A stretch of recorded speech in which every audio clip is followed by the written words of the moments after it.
Welcome r/Prorevenge. Ex-best friend slept with my ex-GF and blackmailed me, so I got him mocked by his friends and fired from his job. Sorry about the title, not really all that great with them. So I'm a gay man, though it took me a long time to actually come to terms with it. During the time when I was questioning my sexuality, I was dating who I thought was a lovely girl. I'll call her Jane. I genuinely loved her and pictured us having a future together, as we'd been dating for 3 years and had started to get pretty serious, even though we were only 18 when he split us up. You lot know what young love is like. Anyway, the only other important people in this story are my ex-best friend James and my absolutely incredible boyfriend Alex. Not their real names, by the way. Also, this is a long read, so sorry about that. I tend to ramble, and I'm not that much of a writer, so sorry if this kinda sucks. James and I had been friends since we were about 10 or 11, and we got close to the point that we felt more like brothers than best friends. He was really supportive of my relationship with Jane and would constantly talk about how glad he was that she made me happy. Though when I look back on it now, he had a habit of constantly talking about how gorgeous she was, how sexy she was, and how I was such a lucky guy. I understand the last one, but he was a bit excessive when he talked about how attractive Jane was, but I was young and naive at the time and didn't think anything of it. That was until I caught them. I'm not much of a writer, but essentially I noticed that they were both becoming pretty possessive over their phones. They'd randomly disappear claiming to be feeling ill or having to get some project done, and I know it sounds stupid, but I kept noticing that the condoms I was buying were going missing. I always liked to make sure we had enough for precautions. I wound up going to Jane's house one day when she'd bailed on me claiming to have a migraine. I was partly worried for her health and brought some painkillers, food and some bottled water in case she genuinely did feel ill, but I also had a feeling in the pit of my stomach that she was lying to me. I don't know how to explain it, I just knew. Sure enough, when I let myself in with a spare key she'd given me, I found her in bed with James. I was heartbroken. The two people who I cared about most in the world and who I thought cared about me went behind my back like this. I was furious. We had a major argument. Jane begged me to listen to her whilst James yelled at me, and I eventually just stormed out. I wanted to go and tell everyone what they'd done and shame them for it, but that's where the problem arose. Remember at the start where I mentioned that I was questioning my sexuality? James knew about it. Of course he knew I'd never leave Jane to sleep with a bunch of guys, but he was fully aware that I'd figured out that I was attracted to guys and girls. More like just Jane in particular, as I don't really feel any attraction towards girls anymore. And he used this against me. He knew full well how terrified I was that my parents would disown me, and he made sure to remind me that if I didn't keep my mouth shut then my parents would find out. At the time this was absolutely terrifying, though I now know that they accept me 100% and still love me. So I kept my mouth shut. I was stuck, having to work with James at his father's garage as I couldn't come up with a way to explain how I was mad at him without letting everyone know what he did and risking getting outed to my parents. Besides, I needed the money and there weren't a whole lot of other jobs I could apply for. Also, I really should mention that James was going out of his way to harass me at work, calling me a bunch of slurs whenever he got the chance, pushing me around and just generally reminding me that he could tell my parents at any point. I got really low at this point, and the only time I actually felt sort of content to just let myself relax and be myself was when I'd go to the local gay bars. There was one club in particular that I loved to go to, a drag club, where I met my boyfriend Alex. He was a drag queen there and helped out behind the bar and stuff when he was needed. To save any confusion, I'm just gonna use he/him pronouns for him, though they do switch when he's in drag. We flirted for a few weeks before gradually becoming friends with benefits. He is amazing, and I know it sounds cheesy, but I was the happiest I'd ever been when he agreed to be my boyfriend. But that's skipping a little bit ahead. This revenge happened before we started dating, and we were still just friends who'd hook up every now and then. After a few months I finally worked up the courage to open up to Alex about what happened with Jane and James, and that's when an evil look fell over his face. See, Alex is the sweetest guy you could ever meet, but if you piss him off he can and will turn into an evil genius. Around this time James had been bragging to me that the ladies loved him and he could get any girl he wanted. I really doubt that. He'd always been kinda like this, but he upped the bragging in an attempt to annoy me. He also told me how any girl that I dated would leave me in an instant to sleep with him. So, Alex suggested we put that to the test. Cue the revenge. We started off small. See, James had given me his email address a few years prior, and, just as I'd thought, he couldn't be bothered to change it. So I decided to be very generous and sign him up to a premium subscription to several gay *RN websites, and decided to be courteous and agree to receive emails about notifications, new offers and other things he may be interested in, just to be nice and make sure he had some variety. Oh, did I mention that this was the email address he allowed his father to use? Oops. It cost me a fair bit of money, but I made sure that he got the best offers. Alex was more than happy to chip in to help me. It was worth it. When we were working in the garage and his dad stormed in and asked to speak to him. Now his dad didn't really give a shit about his kid being gay, but he was mortified that his son would order this much and put in their shared email address. He genuinely thought for months that James was a sex addict. We may have signed him up for a bit more than we thought. I logged into the email after the first 2 weeks of him being signed up for the subscriptions, and he had well over 100 emails about his accounts. This is when, like we'd hoped, James started getting more aggressive. He'd barge into me, screw up my work, to get me in trouble, and send me disgusting messages as well as threatening/insulting me in person. I took note of everything.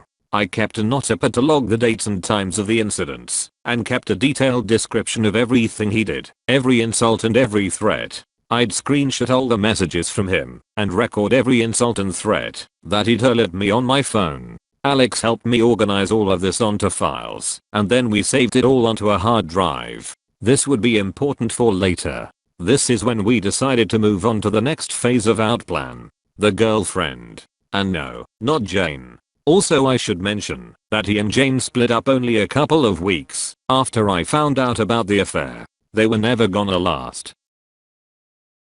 See, Alex passes extremely well when he's in drag. Being feminine already makes it a bit easier. His voice isn't all that deep, and he can sometimes be mistaken for a girl with a slightly deeper voice. He usually exaggerates his makeup and clothing, but for this phase of the plan we decided to get him to tone down the makeup slightly, to make it appear more natural, and a mutual friend of ours took him aside and gave Alex some of her clothes to wear. We then created a fake Facebook account for my new girlfriend and Alex, and I posted some cute couple photos on this account and my own personal Facebook account, posting all your usual love Adove stuff that you see on couples social media. Then we put our plan into action. Alex would come to pick me up from work a couple days a week, dressed as an extremely beautiful girl, if I do say so myself. We chat, hold hands, hug, and kiss, and just generally act like a couple. James obviously noticed. He took the bait and began chatting to Alex when he was waiting for me to finish up, and eventually wound up sending him, or our fake account, a friend request which Alex was all too happy to accept. It took a few weeks, but after a while of just talking about work, school, TV shows and music, James finally started to edge his and Alex's conversations into more sexual territory, which was exactly what we were looking for. Alex answered accordingly. He had tried to send Alex nudes hoping to get some in return, but we deleted those straight away. We thought that would be a little too far, even for this douchebag. This continued for a few weeks, until we had everything in place. Alex made sure to screenshot the messages, and then we went ahead and changed the name of the Facebook account to Alex's name, and deleted the couple pictures on it. I sent the screenshots of the conversations with Alex to James' friends. They were petty accepting, and usually were the ones to call James out when he was being an asshole, and they took great pleasure in mocking James for it. The look on James' face when his friends mentioned his little boy toy was absolutely priceless. I'm not sure he'll ever live it down. The people he picked on at school even snapped back at him that he's the one who was sexting another guy, so where the hell did he get off calling them This pissed him off to no end as he knew that they were right, even if he hadn't known Alex was a boy at the time.